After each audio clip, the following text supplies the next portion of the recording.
নমস্কার, পাকবিচিত্রা সকলকে স্বাগত জানিয়ে এই গরমে আমি আপনাদের আজ রুয়াবজা দিয়ে তরমুজের শরবত বানিয়ে দেখাবো। আমার চ্যানেলটি অবশ্যই সাবস্ক্রাইব করবেন, ভিডিওটি দেখবেন, পাশে থাকবেন। ধন্যবাদ। আজ আমি আপনাদের আরেকটি নতুন রেসিপি করে দেখাবো, বিটরুট দিয়ে রুয়াবজা। তার জন্য এখানে দেখুন আমি একটা ছোট বিটরুট নিয়েছি, খোসাটা ছাড়িয়ে নিয়েছি। এখানে 1 কাপ চিনি নিয়েছি। দেখুন আমি রুয়াবজা বানানোর জন্য গ্যাসে একটি কড়াই বসিয়ে নিয়েছি। এখন আমি 1 কাপ চিনি দিয়ে দিচ্ছি। 1 কাপ চিনির জন্য 1 কাপ জল দিয়ে দিচ্ছি। এখন আমি গ্যাসটা হাইতে রেখে চিনিটা মেল্ট করে নেব। দেখুন আমি চিনিটা অনবরত নেড়েচেড়ে মেল্ট করে নেব। দেখুন আমার চিনিটা মেল্ট হয়ে গেছে। এখন আমি বিটরুটটা কেটে নিয়েছি, এখানে 3 পিস বিটরুট আমি দিয়ে দিচ্ছি।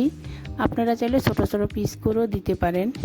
এই শরবত আপনারা বাজার থেকে না কিনে ঘরেই অতি সহজে বানিয়ে নিতে পারেন। গরমে যে কোনো শরবতের সাথে এটা খেতে পারেন, মন প্রাণ দুটোই ঠান্ডা থাকবে। দেখুন আমি অনবরত নেড়েচেড়ে রুয়াবজাটা তৈরি করে নেব। দেখুন আমার কালারটা কিন্তু চলে এসছে, এভাবে নাড়তে নাড়তে কালারটা কিন্তু চলে আসবে। দেখুন অনবরত নাড়তে নাড়তে আমার রুয়াবজাটা অনেকটাই ঘন হয়ে এসছে। আমি এখন হাফ পাতিলেবুর রস দিয়ে দিচ্ছি। পাতিলেবুর রস দিলে রুয়াবজাটা ঘন দানা দানা হবে না। অনেক দিন ঠান্ডা করে ফ্রিজে রেখে খেতে পারবেন। যে কোনো সময় যে কোনোভাবে এটা আপনারা খেতে পারেন। এখন আমার রুয়াবজাটা তৈরি হয়ে গেছে। এখন আমি বিটরুটগুলো তুলে নিচ্ছি। রুয়াবজাটা কিন্তু বেশি ঘন হবে না, 1 তার বা 2 তার হবে না, হালকা চিটচিট হলেই নামিয়ে নিতে হবে। এখন আমি সুন্দর একটা ফ্লেভারের জন্য কেওড়া জল দিয়ে দিচ্ছি। আপনারা চাইলে গোলাপ জলও দিতে পারেন। দেখুন আমার রুয়াবজা তৈরি হয়ে গেছে। আমি ঘনত্বটা একটু দেখিয়ে দিচ্ছি। এরকম ঘনত্বই রাখতে হবে, ঠান্ডা হলে আরেকটু গরম হয়ে যাবে। দেখুন আমার ঘরেই তৈরি হয়ে গেল রুয়াবজা। এখন আমি নামিয়ে নিব, নামিয়ে সেঁকে নেব। এখন আমি সেঁকে নিচ্ছি। দেখুন কালারটা কি সুন্দর হয়েছে।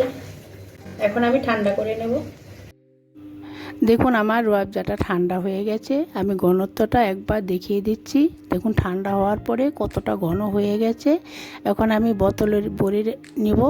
এভাবে বোতলে ভরে নর্মাল ফ্রিজে রেখে 1 থেকে 1.5 মাস আপনারা অনায়াসে খেতে পারবেন।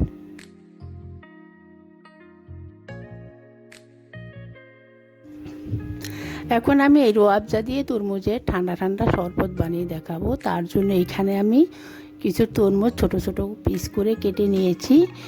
আমি একটা পাত্রে নিয়ে নিচ্ছি। এখন আমি আগের থেকে জাল দিয়ে নেওয়া ঠান্ডা নর্মাল টেম্পারেচারে রাখা 1.5 গ্লাস দুধ দিয়ে দিচ্ছি। আমি এখানে প্যাকেট দুধ জাল করে নিয়ে ঠান্ডা করে নিয়েছি। আপনারা চাইলে গরুর দুধ দিয়েও এই রেসিপিটি করতে পারেন।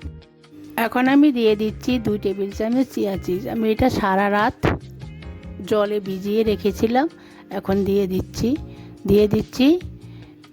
1 হাতা রুয়াবজা। এখন ভালো করে নেড়ে চেড়ে নিচ্ছি। কিছু বরফ অ্যাড করে দিচ্ছি ঠান্ডা ঠান্ডা শরবতের জন্য। আপনারা চাইলে আপনাদের পছন্দ অনুযায়ী আরেকটু রুয়াবজা অ্যাড করতে পারেন।